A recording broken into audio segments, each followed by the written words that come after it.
शाही स्नान करने से पहले जान लें इसके जरूरी नियम और शुभ मुहूर्त। बिल्कुल न करें यह काम, नहीं तो कोई पुण्य प्राप्त नहीं होगा।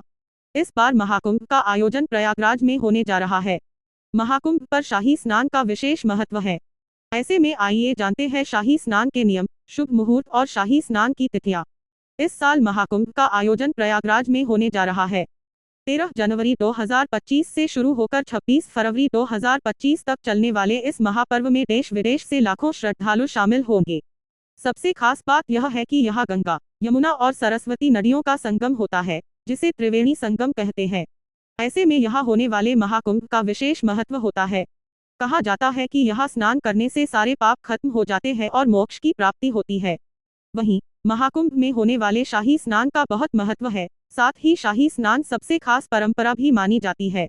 इसमें सबसे पहले साधु संत स्नान करते हैं, उसके बाद ही आमजन। इसे शाही स्नान इसलिए कहा जाता है क्योंकि इसमें साधु संतों का सम्मानपूर्वक स्नान कराया जाता है। यह न सिर्फ शरीर को साफ करने के लिए, बल्कि आत्मा की शुद्धि के लिए भी किया जाता है। अगर इस बार आप भी शाही स्नान करने जा रहे हैं तो इससे पहले जान लें इसके नियम। ऐसे में आइए जानते हैं शाही स्नान के नियम, शुभ मुहूर्त और शाही स्नान की तिथियां। शाही स्नान के नियम। शाही स्नान के लिए कुछ खास नियम बनाए गए हैं, जिनका पालन करना जरूरी होता है।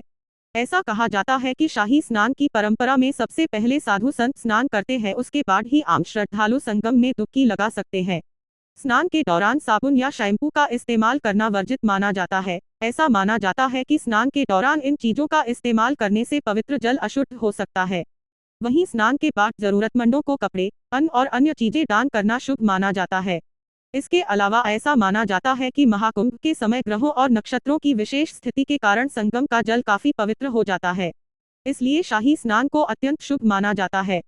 स्नान करते समय डुबकी का विशेष महत्व है। कुंभ के दौरान कम से कम 5 बार गंगा में डुबकी लगाकर स्नान करना चाहिए।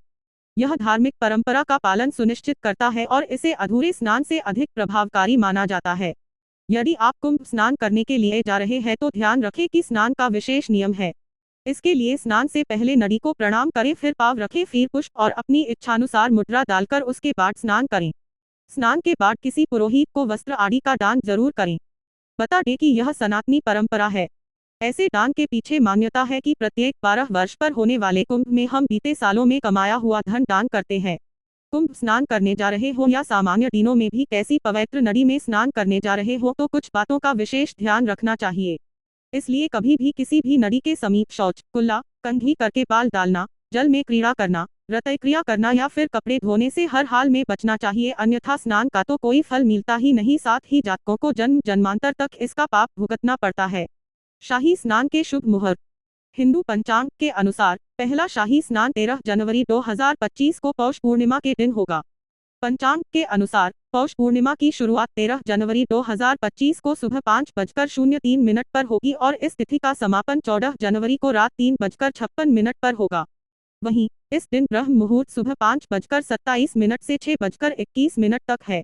इस दिन विजय मुहूर्त दोपहर 2:15 से 2:57 तक, गोधूली मुहूर्त शाम 5:42 से 6:09 तक और निशिता मुहूर्त रात 12:03 से 12:57 तक रहेगा। कुंभ महापर्व 2025 शाही स्नान की तिथियां। पहला शाही स्नान 13 जनवरी 2025 मकर संक्रांति। दूसरा शाही स्नान 29 जनवरी 2025 मौनी अमावस्या। तीसरा शाही स्नान 3 फरवरी 2025 बसंत पंचमी। चौथा शाही स्नान 12 फरवरी 2025 माघी पूर्णिमा। पांचवा शाही स्नान 26 फरवरी 2025 महाशिवरात्रि। यह जानकारी आपको जरूर पसंद आई होगी। नमस्कार।